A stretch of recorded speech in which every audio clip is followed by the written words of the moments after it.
Anyway, I think there's enough 105 or 106 votes. I think it will be sent to the Senate for trial. Pero siyempre gusto nilang gawin, magkaroon muna ng mini trial para kumuha ng mga ebidensya may padala sa Senado. It really depends on how they will they investigate the charges. Kung bakit buti na lang hindi na kayo part ng Justice Committee? Ha? Nasabi niyo, buti na lang hindi na ho kayo part ng Kasi Justice baka magtanong pa ako ng magtanong. Kasi I'm not Marcos, I'm not Duterte, I'm a liberal. Pero ang sinasabi pag ikaw medyo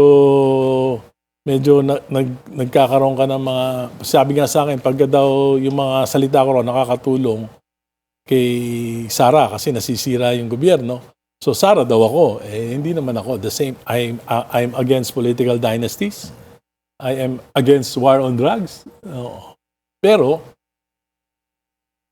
si Presidente Marcos ang nakaupo ngayon. Sila may hawak ng kaban ng bayan. At nakita naman natin na 1 trilyon nang wawala. Bakit? Ibig sabihin, hindi natin hahanapin dahil ayaw natin kay Sara.